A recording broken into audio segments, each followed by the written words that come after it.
here. So there we go. I know Leslie and Deborah, the 3CSN folks, have training in Sacramento this week, so she's unable to join us. And Leslie, the 4CSD chair, is at a family funeral out of state. But I have arranged to talk to both of them next week about just kind of logistics and some of the stuff that I know we need to get done. Jan's here from 4CSD though. Oh, great. Okay, yeah, I knew we'd have some members here. I tried to invite the whole board, and I think I did get most of the board on here. So let's briefly, anyway, take a look at the agenda. The things I want to talk about today are our contacts. Who are we missing? I want to naturally get as broad an array of people to invite to these summits as possible. And thank you, LeBaron, for the list that you gave me, and I sent out to everybody the list that I was able to combine with your list of the Flex Calendar coordinators. So that did give us a good starting point. Locations and dates for the summits, we need to try to get those finalized. Our publicity, I do have some things from Michelle. Michelle's online as well, aren't you? Yes, I am. Thank you, Blaine. Yeah, sure. So we have some flyers, or at least some sample artwork for marketing the summits. The program, I don't want to spend a lot of time with that. We haven't made a lot of changes really to it, so we talked about that last time. LeBaron, I'll let you lobby for AB 2558, and we'll discuss some other, what looks like potentially good news for professional development funding in at least next budget year, if not this budget year, and then move on from there. So let's try to take a kind of a roster of who all's here. I'm here. Let's see.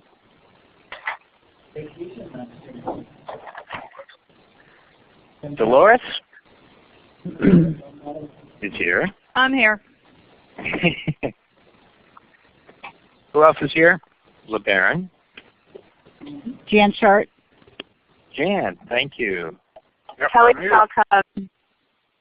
Kelly Falcone's here, but I'm not on the computer, just on my phone. Oh, okay. Hi, Kelly. Peggy I missed somebody. Peggy. Barbara Baird. Barbara. Michelle. Gwen, I see you online. I'm here. Okay. Okay. Michelle.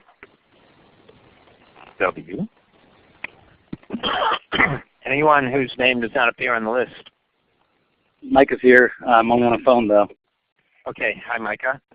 And I likely won't be on too long. I have to get into a 1:30 meeting, but I wanted to jump in and just see how things are going. Okay. Great. Thanks. I'm here, Blaine, Julie, for the academic. Oh, that's right. You were the first person here, I think. So yeah, Julie's here. Okay.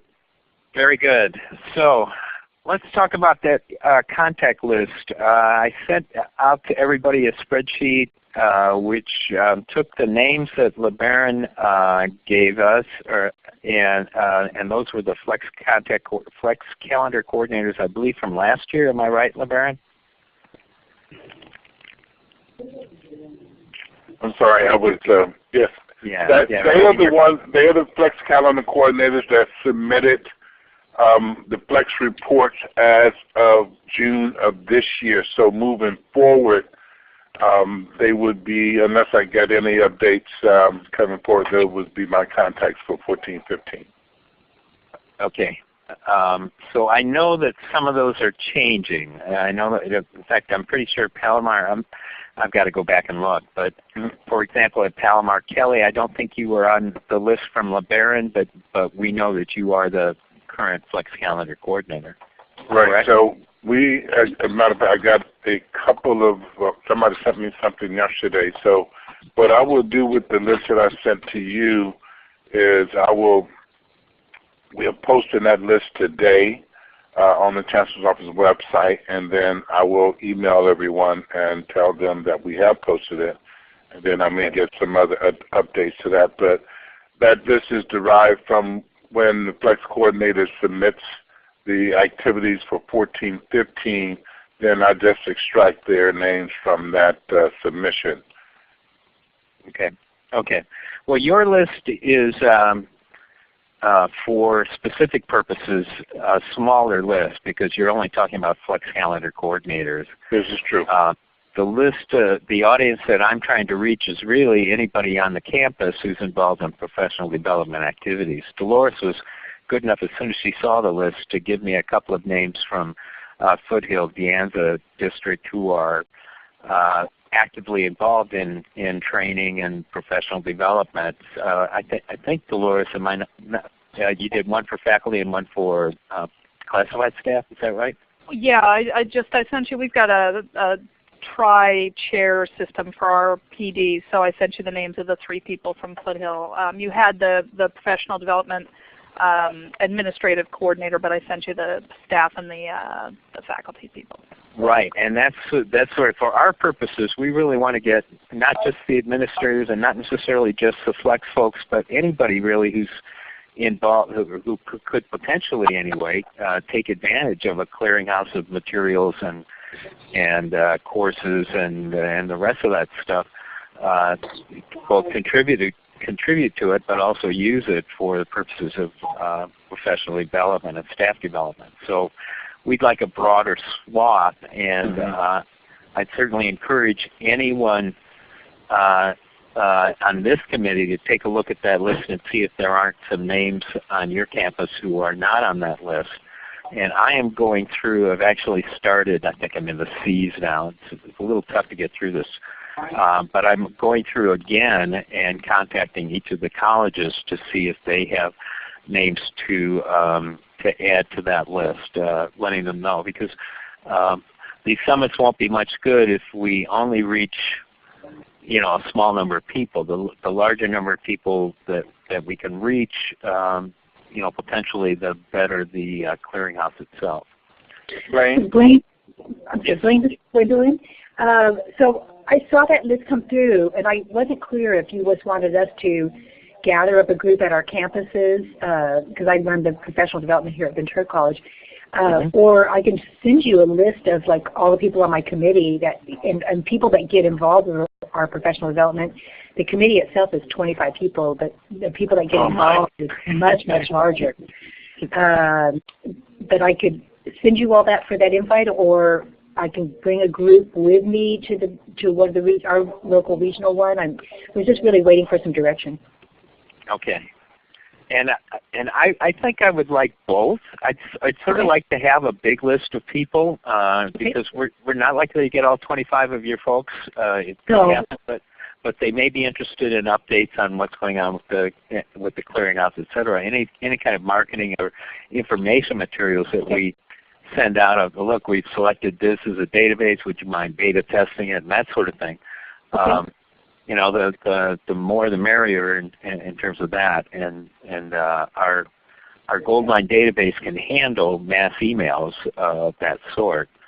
So I think the larger the list, for my purposes, LeBaron's purposes are a lot more limited, but for my purposes anyway, the more people, the better. And I'd say that to everybody on the line. Okay. And is email sufficient, or do you want phone numbers too? Whatever you've got. You probably noticed that I tried to get as much information as I could in that spreadsheet. So we had emails and addresses and titles and all that sort of thing. If you don't have it, we can leave it blank or potentially look it up later. Okay, we'll flesh it out on our part to match your spreadsheet, and then we'll get that, and I'll get that to you. Okay, and Blaine, I really appreciate that. Yes. And what I was going to offer, when I think the last time we were on the call, when I looked at the information we collect from the Flex submission, we just get the names, we don't get emails. But it did get me into thinking that maybe, excuse me, I could send out kind of like a supplemental survey to my Flex coordinators and ask them to update I'm going to create just a really quick, simple form for them to kind of update their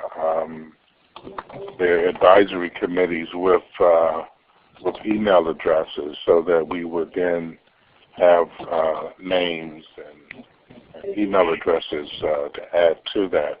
So it could potentially increase the list that I gave you by, 4 or 5 times, depending upon, the average number of people. Which is just fine until we're not able to keep them all under one roof. I think it's fine. I think the more the merrier for these, especially for the summit types of activities. We really want to hear from as many people as possible. Okay. Well, I will. I'll get to work on that and let you know when it's ready to go. And it may be some time, probably 30 days before I get all of the responses back. The start of the semester's really busy. You said 30 minutes, right? 30 days. 30 days. But I'm just saying that it'll be a good list to have moving forward, though, and there might be some duplication from some of the people that you already have, but at least we'll know that. Okay, greatly appreciated, and any help from anyone else would also be appreciated. I'm continuing to do some of the scouring myself, and I know that obviously the small list still is of people who are key contacts on each campus, so that will be useful for us as well. They'll obviously be our primary sort of ambassadors for this event. So anyone correct me if I'm wrong, but I believe these are the dates that we have set aside from the last meeting. Our first big event is in Orange County, November 3rd. That week, that's Monday, Wednesday in San Diego, and Friday in Los Angeles. The next week, either the 10th or the 12th, somewhere in the Inland Empire. And Wayne, if I can interject, we're going to do Inland Empire on the 12th. The 10th was not available. Okay, perfect. Thank you for telling me. So the 12th will be the Inland Empire. And Peggy, chime in when you've got some comments about the site. Okay. And then the week after that, November 17th, Central Valley, Northern California, and Bay Area. And we had discussed combining Northern California and Bay Area. I'm kind of inclined to do that just because I'm not sure how many we're going to get in Northern California. But this is a good time for you guys to chime in. You're hearing me, right? Yes. Okay. I'm looking. So Orange County, where's our location? Peggy, Barb. Location, this is Peggy. Location in Costa Mesa at the Hilton, Orange County, right off the 405 freeway. Hilton, Orange County? Correct. Okay. What can you tell us about that spot? It's a conference-friendly hotel, and I believe that some of the participants will have just been there 2 weeks prior at another CCC event or some other community college event. We know the people who we'd be working with, so we have confidence in their ability to do a good job for us, and the pricing is in line with what we would hope to pay. Okay, perfect. Sounds good. I'm assuming then that we've tried to get the Hilton sort of for all these events. Am I wrong about that? We're trying to get kind of a blanket deal with them? That's usually extremely helpful when you have a lot of sleeping rooms involved. We do not, but we are still endeavoring to get whatever benefits available in brand loyalty. And so I believe we have 4 or 5 Hilton properties among the 7. Okay, fabulous. All right.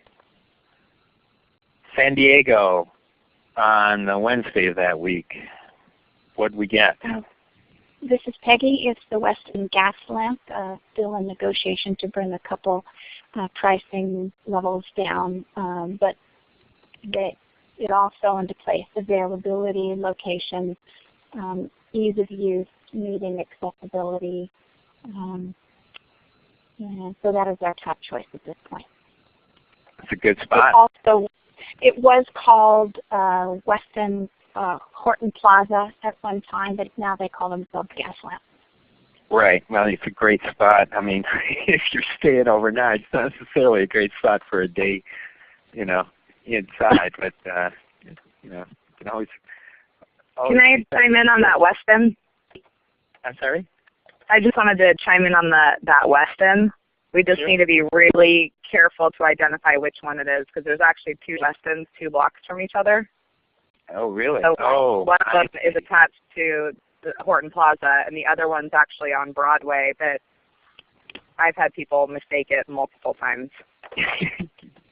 I'm here for the PD. Oh, no, this is... Okay. I've mistaken it multiple times, too.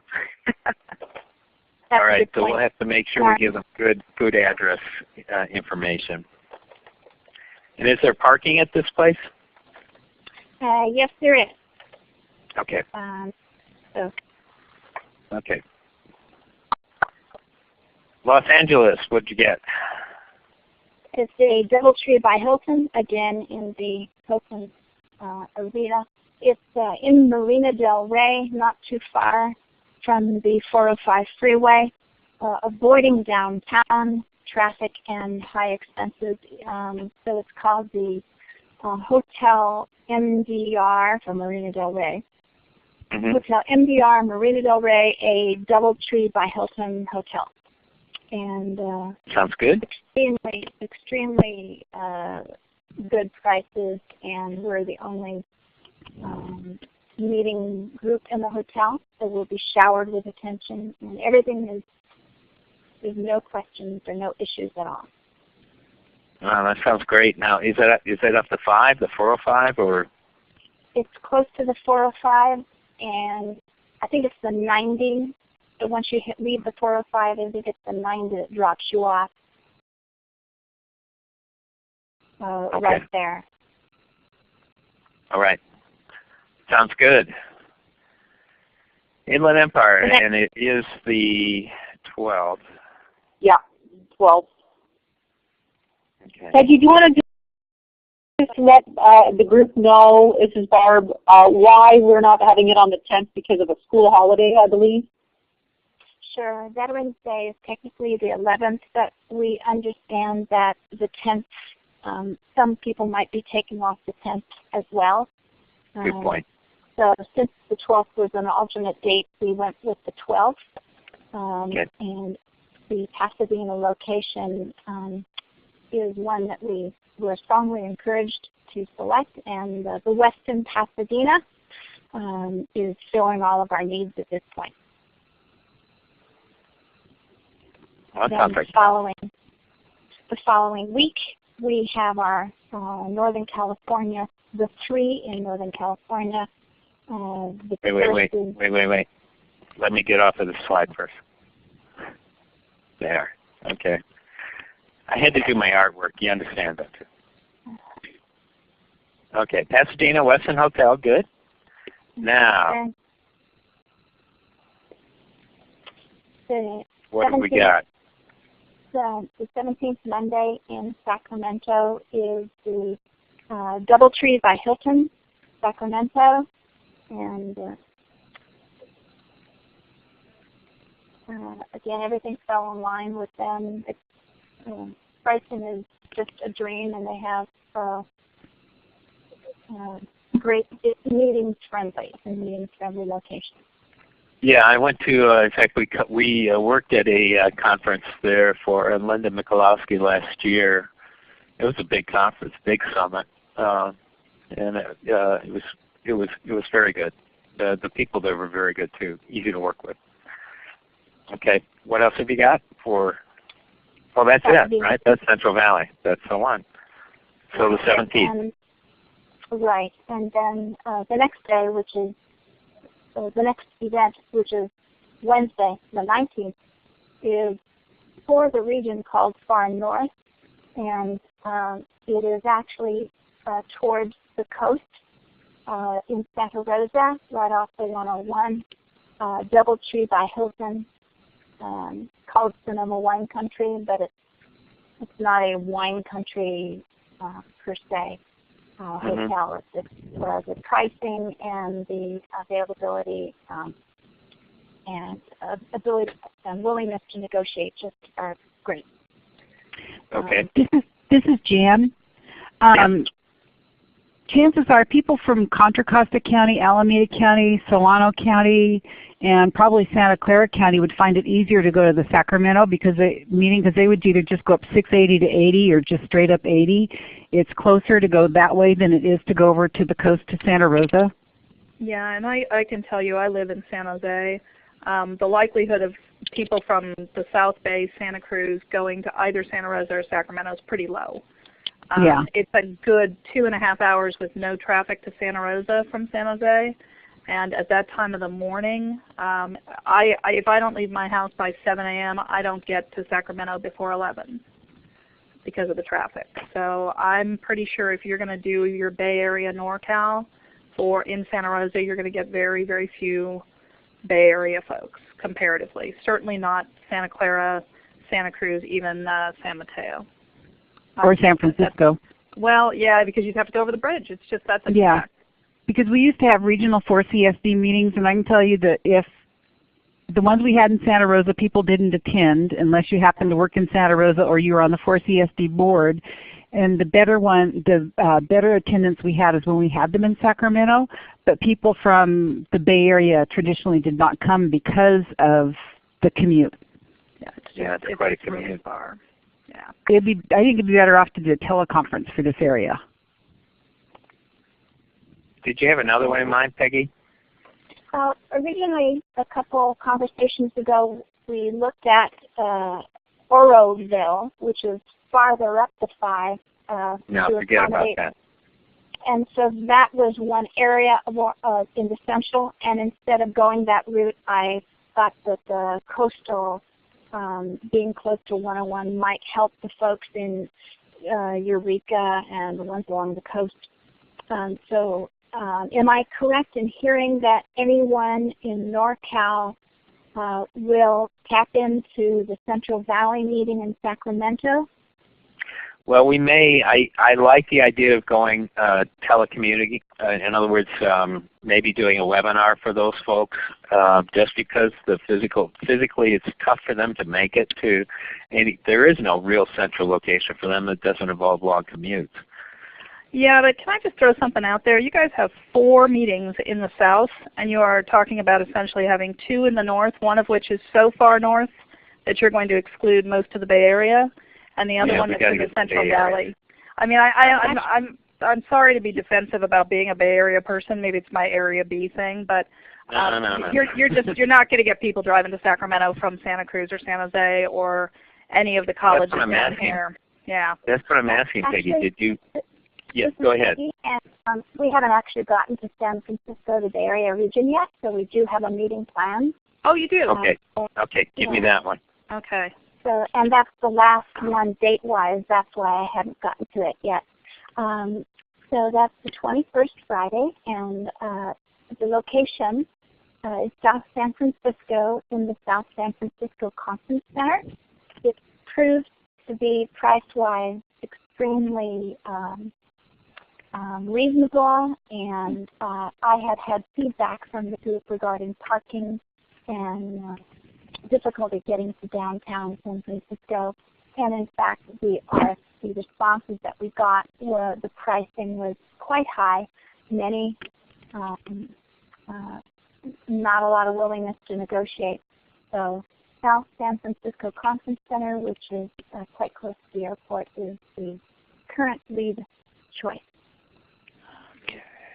Okay, that's our BayArea.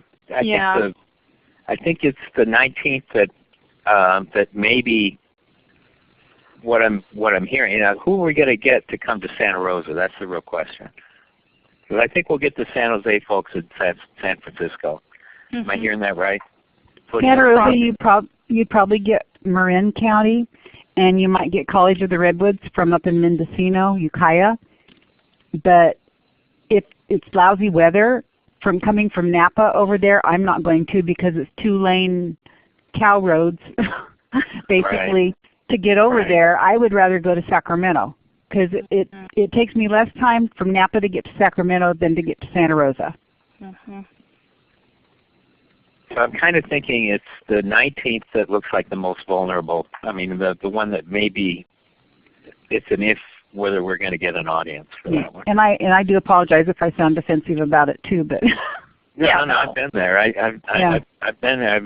I've been to your college too, Dan, and you know, frankly, you don't go anywhere else when you go there. You know, right. I don't make a day of going from one to the next because it just doesn't happen. You can't. Yeah. Yeah. So Blaine, Barb here. Would it make sense then to try and see if the San Francisco Convention Center has availability on the Wednesday, on the 19th, and then consider a webinar on the Friday? Because you're already up there. You know what I mean? That's a bad idea at all.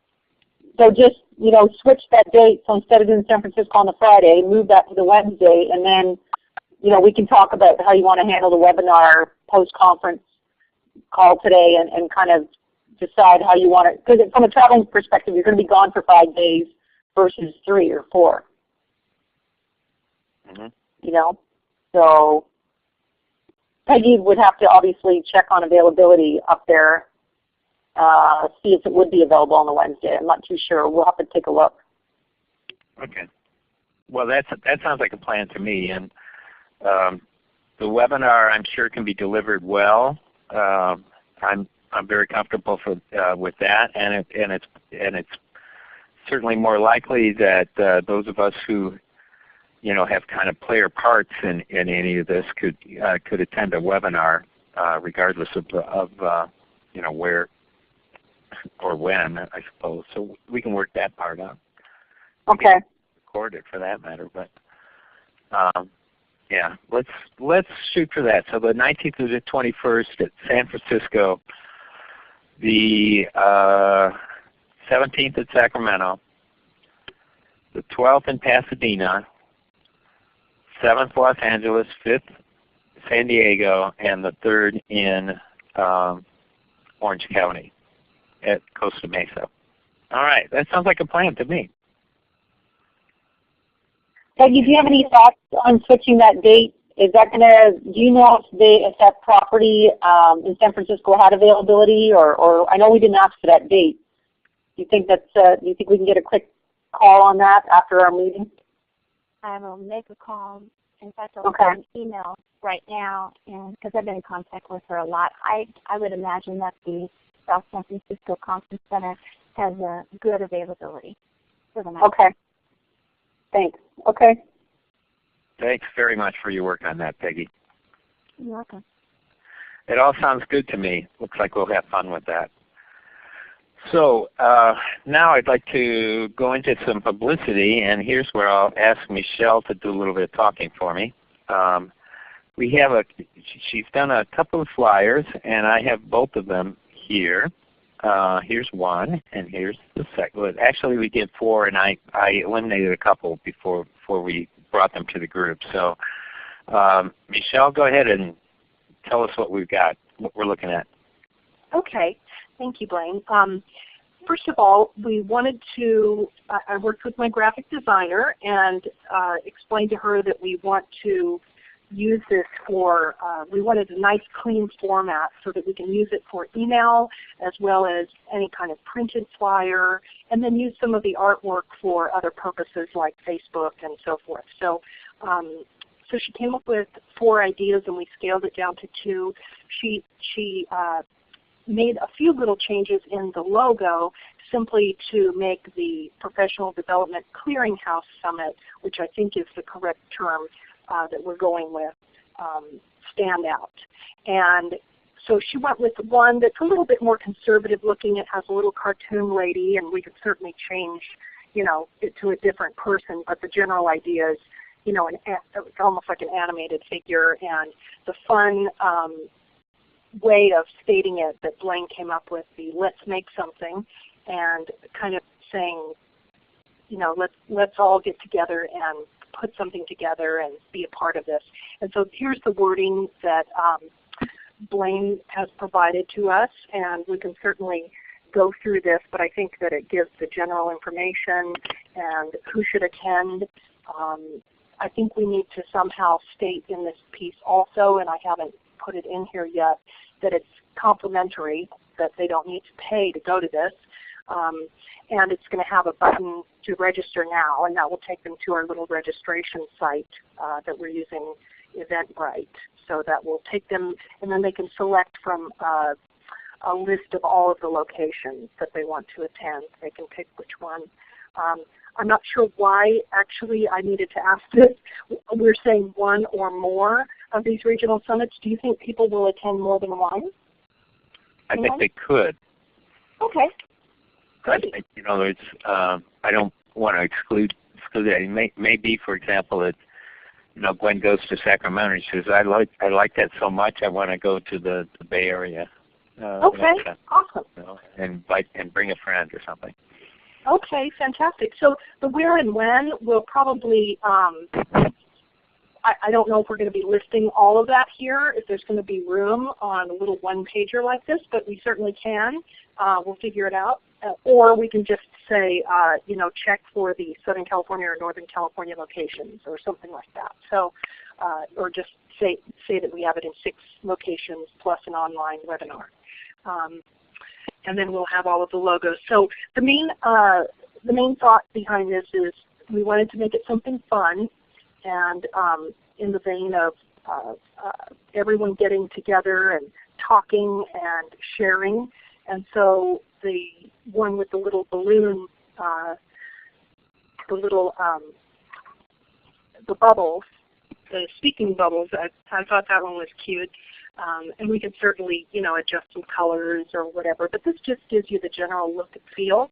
So really just kind of making a decision between these two, and then we can further explore options within that one. So any reactions?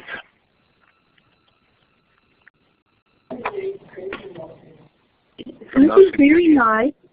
The one comment I thought just type-wise is we are saying professional development all the way through, and then we just put PD at the end of that one sentence, but we didn't announce it as an acronym, but then we go back to saying professional development. Yeah, you're right. You're right. That was my laziness. We all know what it is because we're all part of professional development. That's a good point. That's a good point. It's one of those little grammatical things, but otherwise, I think the ideas are really, I think you're going to get it across and get the point across. So. This is LeBaron, and between the two, I'm probably favoring the one on the left. Even though a lot of the talking balloons seem a little busy, I'm just trying to, depersonalize it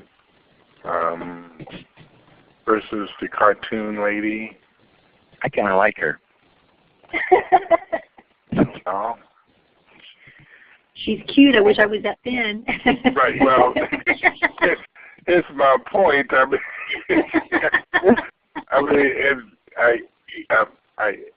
don't know. I just think I'm trying to. Unless you're going to have different people representing different people.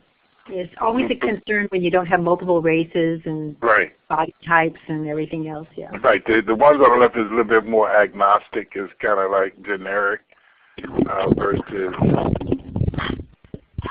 We could certainly explore finding a piece of art. We're using some stock imagery here, so we can look at maybe finding some stock cartoonish characters that are, more diverse. Right. And maybe more than one, if that's. Yeah, we can have like a group of people or something, a group of people on the page versus just the one.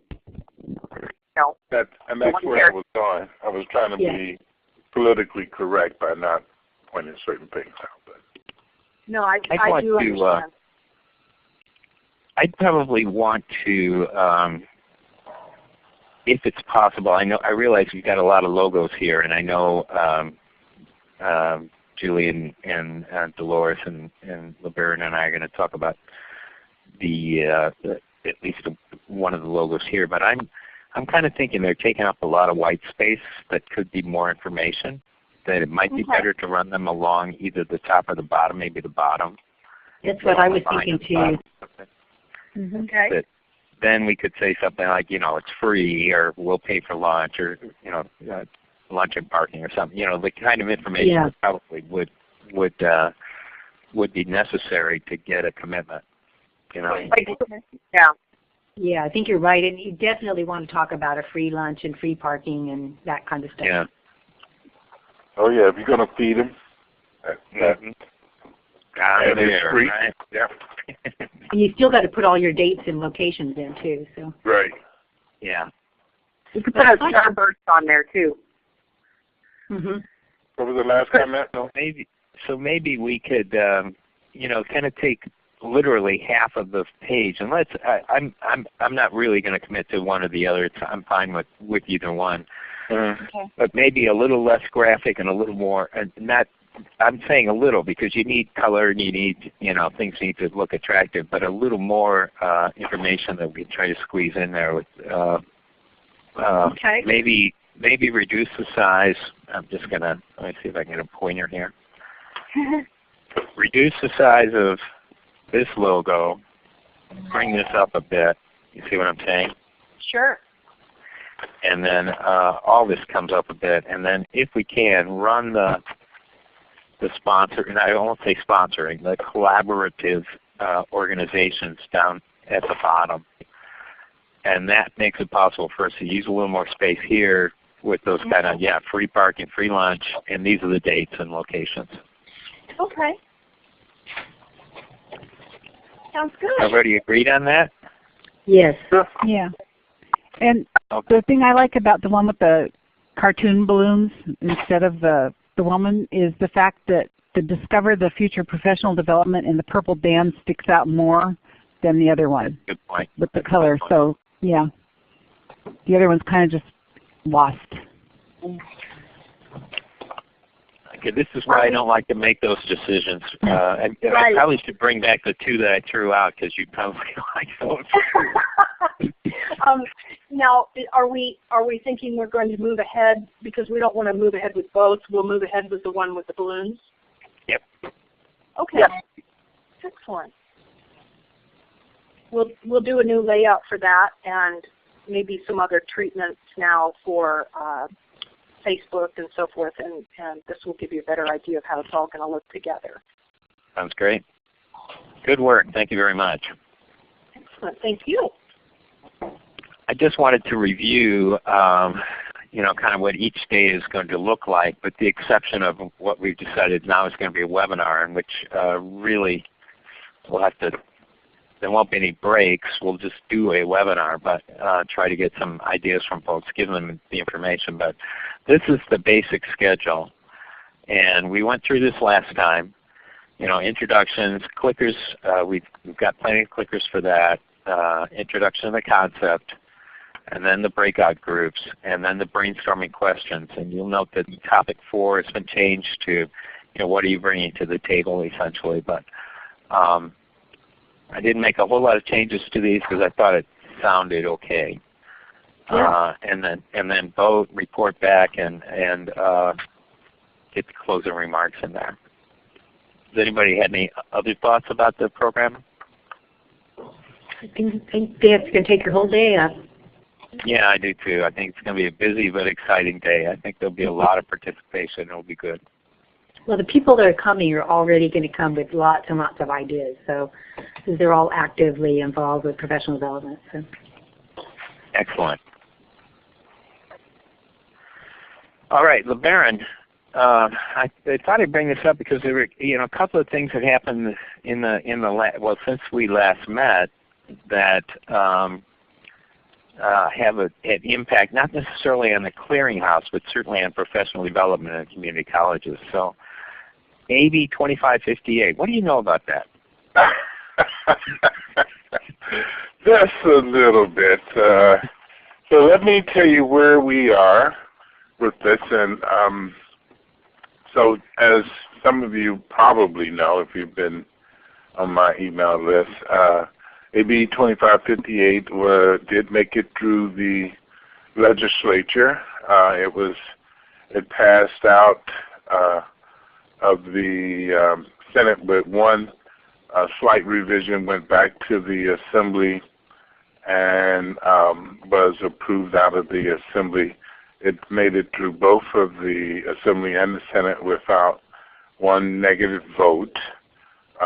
It was enrolled and sent to the governor not this past Friday, but Friday week.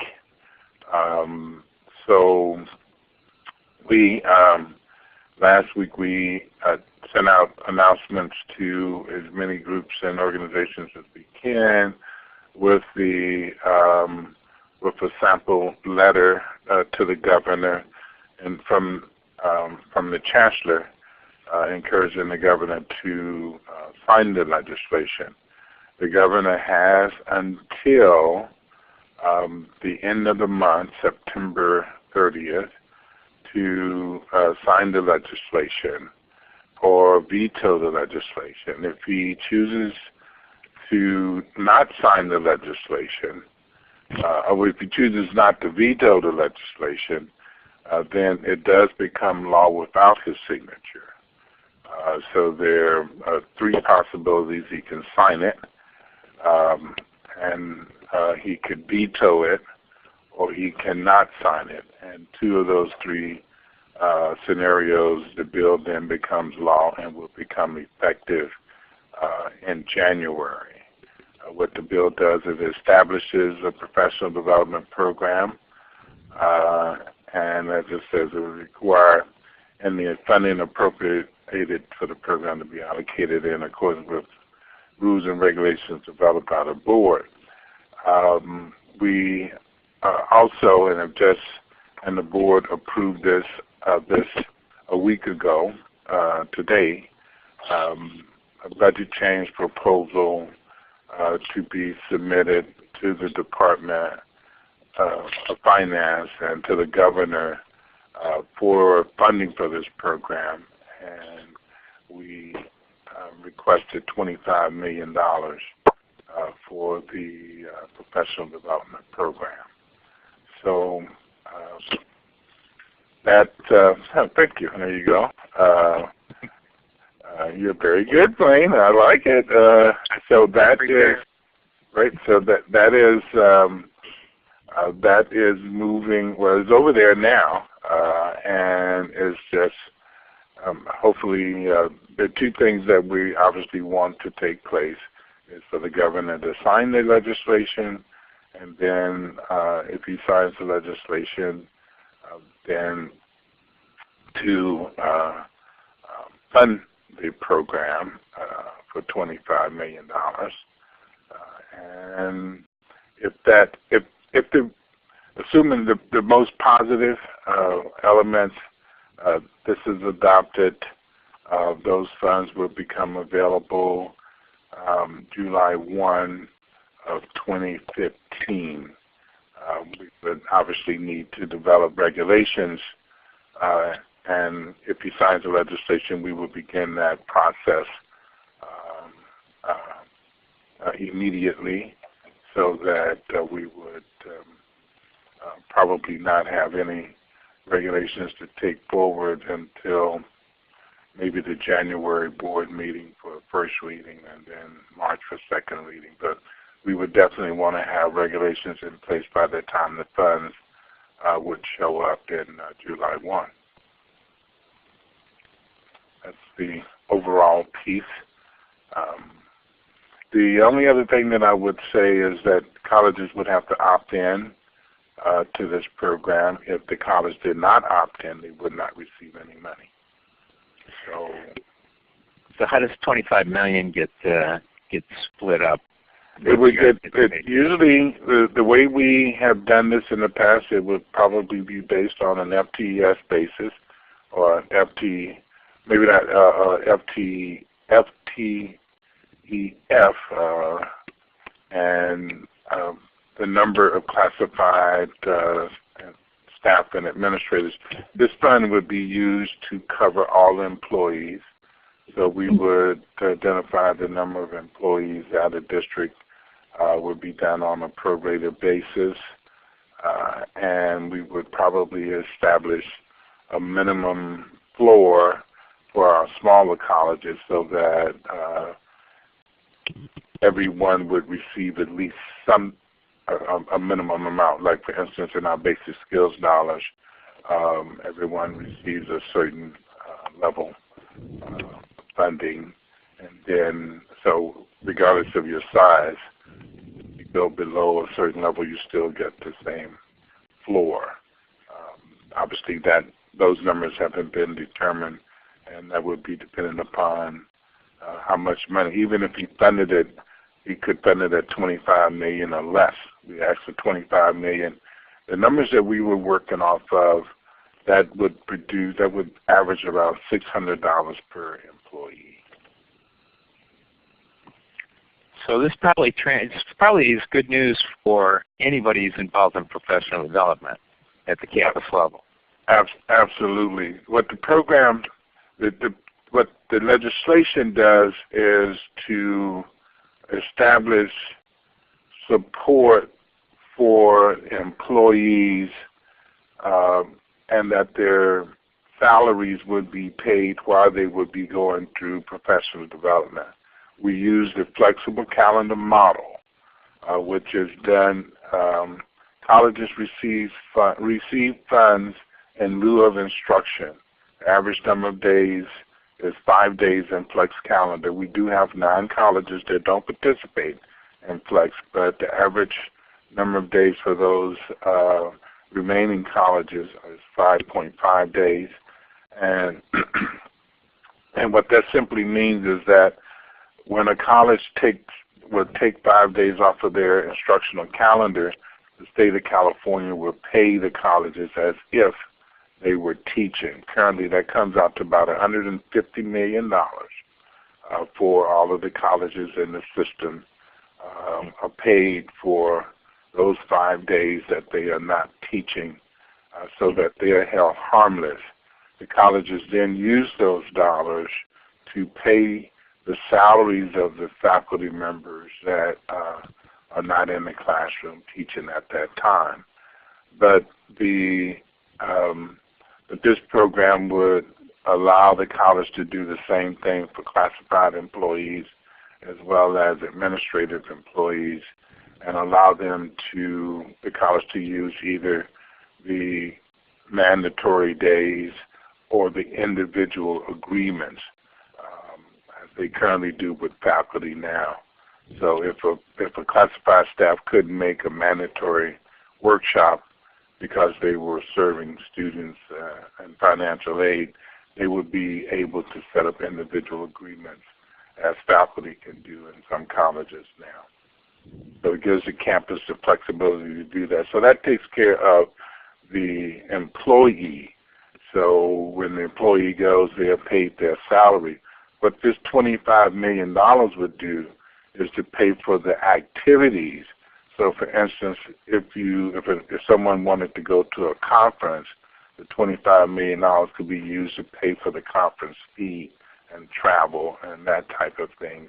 Or if you were having a workshop on a campus, you could pay for a facilitator to come in and conduct a workshop. Currently, what a lot of colleges may do is offer double flex credit to a faculty member who may run a workshop. Or if they're going to pay for a facilitator, they may have fundraisers. And some colleges do have dollars that are allocated by the individual campuses off of the general fund. So AB 2558 would simply enable us to use the flex construct for all employees, and the BCP $25 million we would use to help support activities for that. So good news also for conference organizers and